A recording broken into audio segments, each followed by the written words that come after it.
தற்போது வளர்ந்து வரக்கூடிய நடிகர்களின் லிஸ்ட்டில் மணிகண்டன் முக்கியமானவராக இருக்கார். மற்ற ஹீரோக்களை போல பறந்து பறந்து சண்டை போடுவது, பஞ்ச் டைலாக் பேசுவது அதெல்லாம் அவர் செய்ய மாட்டார்.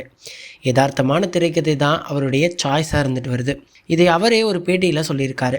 நான் போய் உலகத்தை காப்பாற்றுற மாதிரி படம் நடித்தா அது நல்லாவா இருக்கும், முதல்ல நான் என்ன காப்பாற்றிக்கிறேன் அப்படின்னு ஜாலியாக சொல்லியிருந்தார்.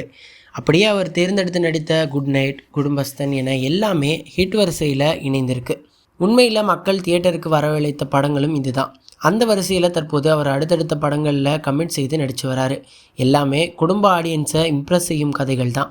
அதில் இப்போது அவர் பாரஞ்சித் உதவியாளர் படத்தில் நடித்து வராரு. மக்கள் காவலன் என பெயரிட்டுள்ள அந்த படம் ஒரு யதார்த்தமான கதை தான். இந்த படத்தின் ஷூட்டிங் முடிவதற்கு முன்பே அதே இயக்குனருடன் இன்னொரு படத்தையும் மணிகண்டன் கமிட் செய்து விட்டாராம். அப்படி என்றால் இந்த கூட்டணி அவருக்கு பிடித்திருக்கிறது அப்படின்னு தான் நம்ம நினச்சிக்கணும். நிச்சயம் இது மக்களை சென்றடையும் அப்படின்ற ஒரு நம்பிக்கையும் இருக்கான். அதனால தான் மீண்டும் இந்த கூட்டணி இணைஞ்சிருக்கு அப்படின்னு சொல்லப்படுது.